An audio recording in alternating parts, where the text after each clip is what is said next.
Une défaite 22-0 en match officiel, 25 années sans victoire ou même moins 55 de différence en 10 matchs. Aujourd'hui, tu l'as compris, on va s'intéresser aux pires sélections de la planète, celles qui ont les plus mauvais résultats, qui se font taper à chaque rencontre internationale. Et pour cela, je suis allé dans les différentes confédérations aux 4 coins du monde pour essayer de trouver celle qui est le moins bien classée à chaque fois sur le classement FIFA. Et tu vas voir, je pense qu'on va bien rigoler. En tout cas, je me suis régalé à écrire cette vidéo parce qu'il y a des choses vraiment invraisemblables. Il y a aussi quelques très belles histoires. Bref, installe-toi confortablement parce qu'aujourd'hui, on se dirige vers les bas-fonds du football international. C'est parti, générique.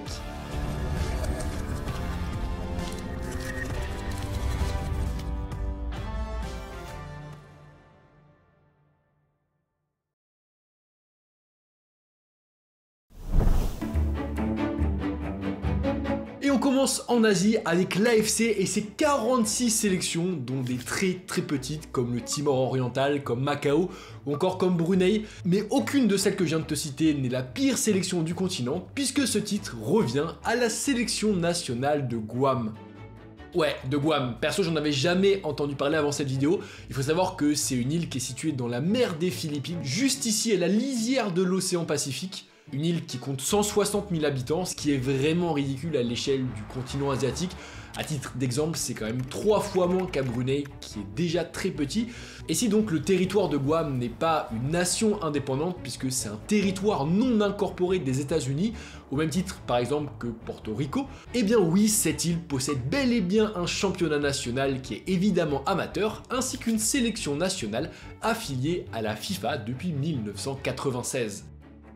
Donc ouais, le football est présent là-bas. Après, il faut quand même savoir que le ballon rond est arrivé très tard sur l'île, on parle du tout début des années 70, ce qui fait que les joueurs de Guam, ils ont énormément de retard sur leurs homologues continentaux. Et d'ailleurs, pour le premier match de son histoire, en 1975, eh bien la sélection a pris un 11-0 face aux Fidji, qui pourtant ne sont pas des foudres de guerre. Et ce qui est intéressant de noter, c'est que au début, à l'époque, ce qu'on surnomme les Matao jouaient principalement contre des sélections océaniques du fait de leur situation géographique. Bon, ça ne les empêchait pas de prendre tôle sur tôle, mais tout ça, ça a donc changé en 91 lorsque la fédération du pays a décidé d'adhérer plutôt à la Confédération asiatique. Et au final, ça les a pas vraiment aidés parce qu'au lieu de se faire taper par des sélections océaniques, ils se sont fait allumer par les représentants asiatiques beaucoup plus costauds. 7-0 contre le Taipei chinois, 9-0 contre la Chine et contre l'Iran, 11-0 face à Hong Kong et surtout un 21-0 infligé par la Corée du Nord. Bref, l'histoire de Guam version asiatique a été catastrophique et ce malgré l'arrivée de certains entraîneurs étrangers comme la légende de Newcastle Willie McFall. Et si en 2006 la Confédération asiatique décide de créer une compétition pour les sélections plus faibles, une compétition qu'on appelle l'AFC Challenge Cup, et bien ça a encore une fois rien changé pour Guam qui a continué de se faire étriller. Ils ont même pris un 11-0 contre l'équipe de la Palestine, c'est indécent. Donc ouais, pour Guam c'est une histoire qui est loin d'être glorieuse, même si quand même, attention, j'ai réussi à trouver une période dorée dans leur histoire. Au début des années 2010, lorsque les Chamorros, sous l'égide du coach anglais Gary White, ont remporté la première victoire de leur histoire en match officiel, c'était face à la Mongolie, avant, dans la foulée, de réussir l'exploit d'atteindre pour la première fois de leur histoire le second tour de la Coupe d'Asie de l'Est, puis de battre ensuite le Turkménistan et surtout l'ogre indien, pourtant 8750 fois plus peuplé.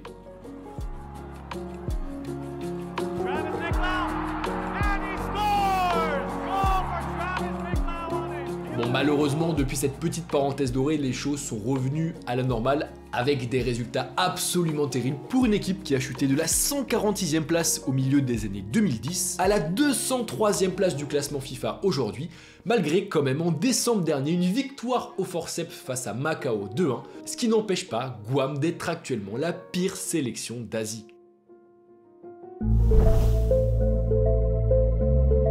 Direction maintenant une confédération remplie de micro-sélections provenant d'îles, d'archipels ou même de micro-états, c'est l'Océanie.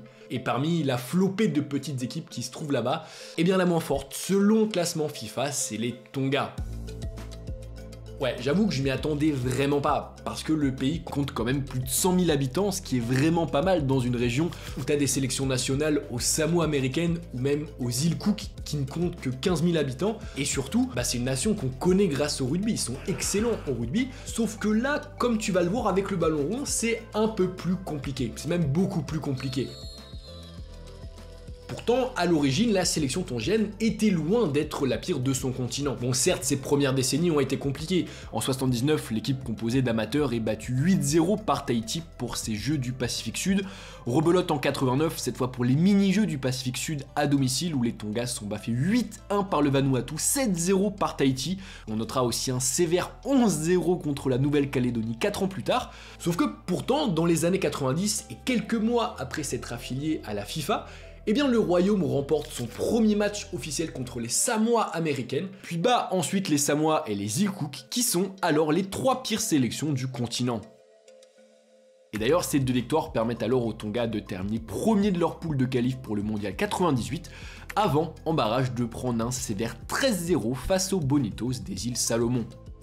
Mais pour autant, à ce moment-là, et malgré les volets qu'ils se sont pris, bah c'était vraiment pas la pire équipe. Par exemple, en 2001, les Rouges et Blancs se font terrasser 22-0 en poule de qualif par l'Australie.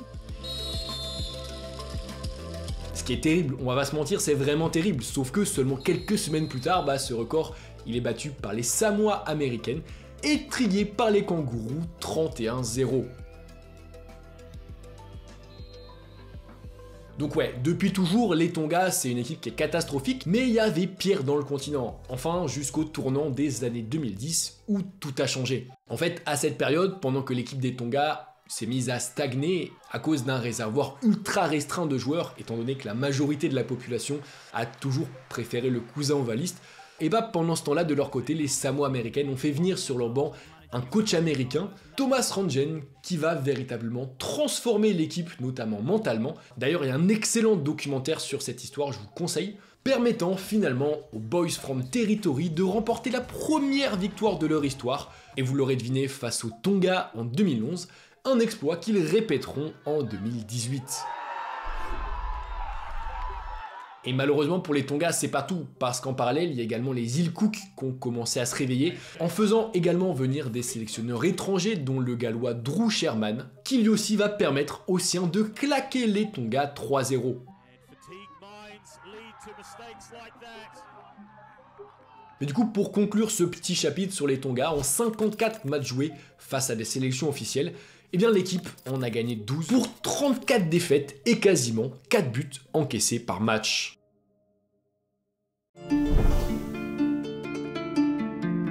On s'envole maintenant vers l'Amérique du Sud et la CONMEBOL, qui est l'une des confédérations avec le moins de membres, mais par contre, bah c'est que des grosses nations et que des grosses sélections. Vraiment, le niveau est redoutable, puisque parmi ces 11 équipes, t'as 3 champions du monde, et la pire équipe donc de ce continent, c'est la Bolivie et ses 11,5 millions d'habitants.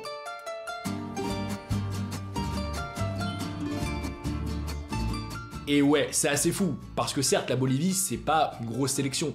Quand tu penses à l'Amérique du Sud, tu penses pas à la Bolivie, c'est pas un pays qui fait rêver, mais pour autant, c'est une sélection qui est vraiment loin d'être catastrophique. Hein. L'effectif déjà est professionnel, ce qui dans cette vidéo est très rare, et surtout actuellement l'équipe est quand même 79e au classement FIFA, donc dans la première partie du classement FIFA, devant plusieurs très bonnes sélections, comme par exemple la Nouvelle-Zélande, qui est considérée comme la meilleure équipe du continent océanique.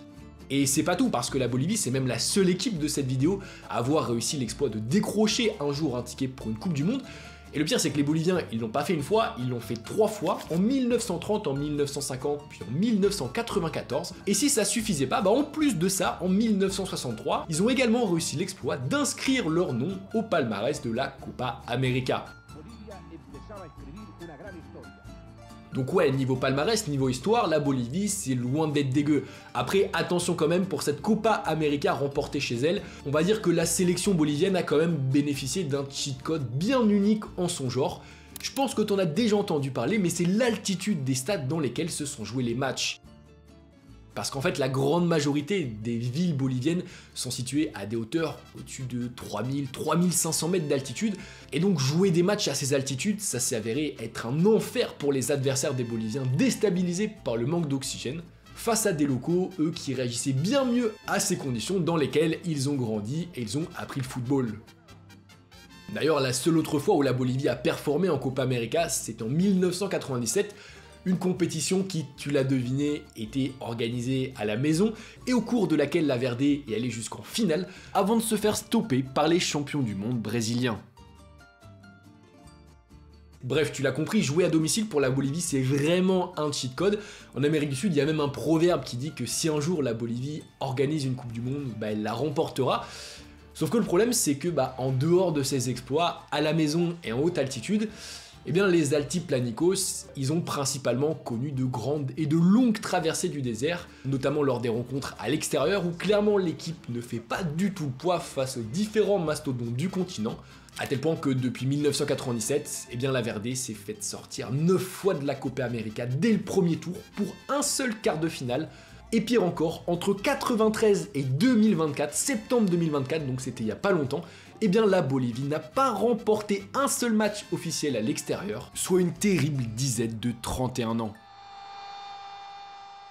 Et c'est intéressant de noter que cette faiblesse de l'équipe nationale, elle peut vraiment se justifier par le fait que la fédération et le football bolivien sont plombés depuis des décennies par des luttes de pouvoir, par des scandales de matchs truqués, ainsi que par des clubs endettés qui peinent à payer le salaire de leurs joueurs. Bref, en Bolivie, le ballon rond fait face à un contexte qui est vraiment terrible et qui empêche donc la nation et sa sélection de progresser.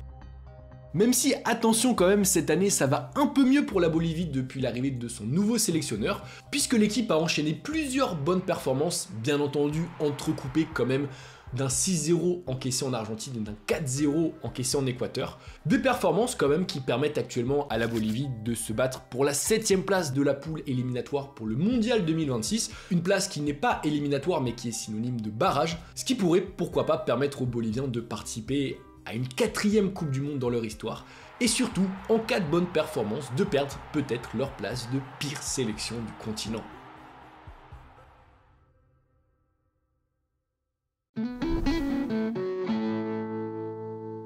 Direction maintenant l'Afrique ou non, la pire sélection n'est pas celle des Seychelles, de Sao Tome et Principe ou même de Djibouti, mais c'est bien la sélection somalienne. Pourtant, dans ce pays de 17 millions d'âmes, le football c'est vraiment une passion, on vit à travers le football, sauf que là-bas malheureusement il y a un très gros problème qui pose énormément de tort à la sélection, c'est la situation politique du pays, ainsi que le manque de moyens. Parce que ouais, en Somalie, si le championnat national se revendique professionnel, clairement le pays il fait face à un énorme manque d'infrastructures pour développer ses talents, et ce d'autant plus depuis les années 90 et la longue guerre civile qui a quasiment totalement détruit le pays et ses infrastructures.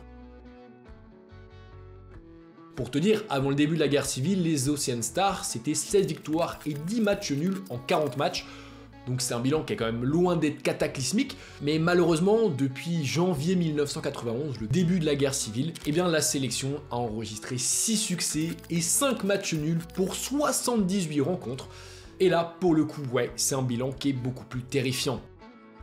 En fait, face à cette situation ultra complexe, la sélection et le sélectionneur tentent de construire un peu comme ils peuvent en effectif, en faisant notamment venir des membres de la diaspora somalienne éparpillés aux 4 coins de la planète. D'ailleurs, il y a notamment une super histoire qui a fait beaucoup de bruit autour de ça, c'était un moniteur d'auto-école de Manchester qui avait été intégré à l'équipe, et d'ailleurs il avait même marqué un but, donc ça avait vraiment fait le tour de tous les médias internationaux. Mais ouais, du coup ce contexte et ce manque de moyens, couplé également à une lourde défaillance de la fédération, qui a été accusée de partialité, de corruption, de népotisme, d'ingérence même dans l'arbitrage du championnat local, et bien ça a rendu quasiment impossible la construction d'un vrai projet sportif, que ce soit autour de la sélection, mais même autour de la formation de jeunes talents dans le pays, à une heure où, en parallèle, les meilleures sélections du continent, et notamment le Maroc, font vraiment un super travail depuis plusieurs années. Ce qui fait qu'actuellement la Somalie est 202e au classement FIFA, et dans son histoire, évidemment, l'équipe, elle a pris des tôles, parfois même contre des petites sélections, que ça soit un 8-2 contre la Mauritanie, un 7-0 contre la Tanzanie, ou même un 14-0 face à la Corée du Nord. Mais bon, comme je t'ai dit, ces résultats, c'est finalement logique. D'ailleurs, la sélection, depuis 1986, est interdite par la FIFA de jouer à domicile en raison du risque sécuritaire et des nombreux attentats qu'il y a. Et si cette histoire autour de la sélection est donc plutôt triste parce que ça dépasse le terrain et c'est vraiment lié au contexte politique, etc. Il y a quand même quelques motifs d'espoir autour de cette sélection somalienne, parce que ces dernières semaines, le pays vient d'annoncer la construction de ses 2 premières académies de football, un vrai pas en avant pour un pays qui, on l'espère un jour, se reconstruira autour de son football.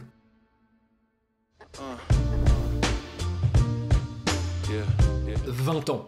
Pendant 20 longues années, la pire sélection européenne n'a pas remporté un seul match, et cette sélection, c'est Saint-Marin. Et tu m'étonnes que les joueurs de la Serenissima ont toujours galéré, parce que clairement ils se trouvent dans la confédération la plus dense et la plus relevée au monde, et en tant que micro-État, en tant que plus petite nation européenne à avoir une sélection officiellement reconnue par la FIFA, évidemment que Saint-Marin et ses 34 000 habitants se font taper de tous les côtés.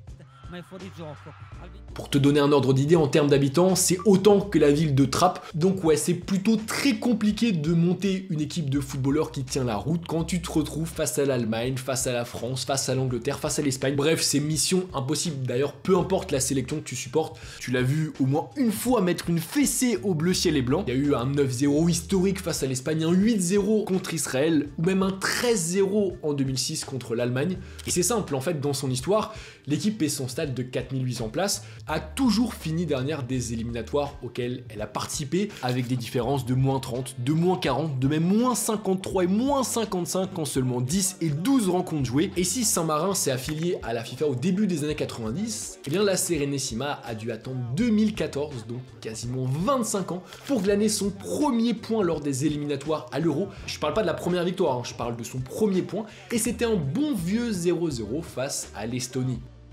Bref, tu l'as compris, Saint-Marin c'est donc une sélection avec des résultats exceptionnellement catastrophiques qui lui ont valu depuis 2018 la dernière place du classement FIFA. Après, attention, comme je te l'ai dit tout à l'heure, cette dernière place, elle s'explique aussi par le fait que dans la Confédération européenne, il n'existe quasiment aucune autre micronation contre qui Saint-Marin aurait pu performer, contrairement par exemple à l'Océanie, où tu peux te retrouver à jouer contre des îles de 15 000 habitants. Là, en Europe, c'est impossible. Donc ça, pour moi, ça a vraiment empiré le bilan de Saint-Marin. Mais tu vois, je suis pas sûr que si Saint-Marin affronte par exemple les Tonga ou Guam, ils se prennent une tôle, je pense vraiment pas. Et donc, si sur le papier dans le classement FIFA, Saint-Marin est la pire sélection au monde, il y a moyen que ça soit pas totalement véridique sur le terrain. D'ailleurs, récemment en 2024, les natifs des montagnes italiennes ont montré leur valeur lors de la Nation League en réalisant le plus grand exploit de leur histoire.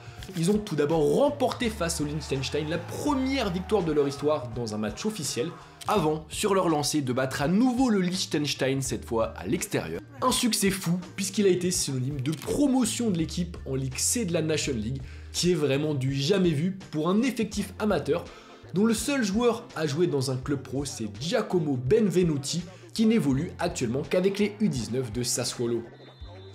Mais bon, en un peu plus de 30 ans d'affiliation avec la FIFA, si aujourd'hui on fait un bilan des rencontres de Saint-Marin, ça reste quand même vraiment compliqué, pas glorieux, parce qu'en 210 matchs officiels et amicaux joués, l'équipe n'en a remporté que 3, pour 10 matchs nuls et 197 défaites.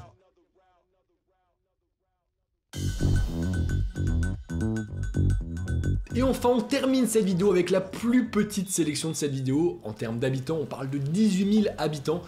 C'est l'équipe d'Anguilla qui joue en CONCACAF. Pourtant, là aussi, en CONCACAF, il y a quand même de sacrés clients à la palme de la pire sélection de la Confédération. Là, clairement, on n'est pas en Europe. T'as les îles Vierges britanniques, t'as les îles Vierges américaines, les îles Caïmans, Turks et Caïsso, jamais entendu parler. Mais pourtant, parmi cette flopée de sélections microscopiques, eh bien la pire, c'est donc Anguilla. Alors je vais pas te mentir, pour trouver des images ou même des informations sur cette équipe, ça a été un enfer, parce que 18 000 habitants, c'est l'équivalent en France de Riom dans le Puy-de-Dôme, de Segré en Anjou bleu dans le Maine-et-Loire, ou même de Mont-Soleil-Mines en Bourgogne, autant te dire que c'est vraiment minuscule. Et d'ailleurs, c'est même pas une nation à proprement parler, puisque c'est un territoire britannique d'outre-mer. Et si, bien entendu, il n'y a aucun joueur pro dans cette équipe d'Anguilla, eh bien quand même la majorité des joueurs jouent dans le championnat local, parce que ouais, il y a un championnat local qui compte 9 équipes, et il y en a même certains qui jouent dans d'autres pays, sur d'autres continents, comme par exemple à Dubaï, ou même en Angleterre en 8e et 9e division. Mais bon, quand tu regardes un peu l'effectif, tu sens que c'est compliqué de mettre une équipe. L'équipe, ça va de 16 à 41 ans, et évidemment, ça se comprend quand t'as que 18 000 personnes sous la main. Évidemment, dans leur histoire, les Oranges, ils ont pris énormément de baffes, un 0-9 contre la Guadeloupe, un 8-0 contre Saint-Kitts et Nevis, un 14-1 contre Grenada ou même un 12-0 contre Salvador, même si, attention, ils ont également à leur actif quelques exploits, comme un match nul décroché face aux monstres de la République dominicaine, une nation pourtant 611 fois plus peuplée, une victoire également 4-1 contre Montserrat en 2001 à l'occasion des qualifications pour la Coupe caribéenne, Et mieux encore, l'année dernière, les joueurs d'Anguilla ont réussi l'exploit de passer le premier tour des qualifications pour la Coupe du Monde 2026, une performance qu'ils n'avaient alors encore jamais réalisée, grâce à une victoire au bout du suspense au tir au but face aux îles Turques et Caïques, un autre territoire britannique.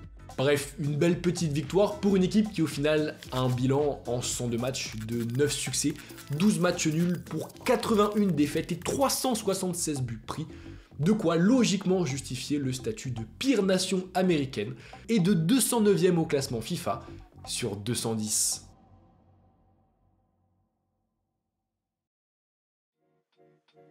Et donc voilà les gars, c'est déjà la fin de cette vidéo, j'espère que vous avez apprécié. Je vais pas vous cacher, ça a été très dur pour la majorité de ces sélections de trouver des informations, de trouver des images de match. Dites-moi si vous voulez une autre vidéo sur un sujet qui s'en rapproche, pourquoi pas, il y a peut-être des idées, dites-moi ça en commentaire. Merci à vous du soutien, merci à vous de regarder les vidéos, c'est toujours un kiff de parler de football, donc voilà, c'est grâce à vous, merci. Et on se retrouve très prochainement les gars pour une nouvelle vidéo, c'était Val, peace.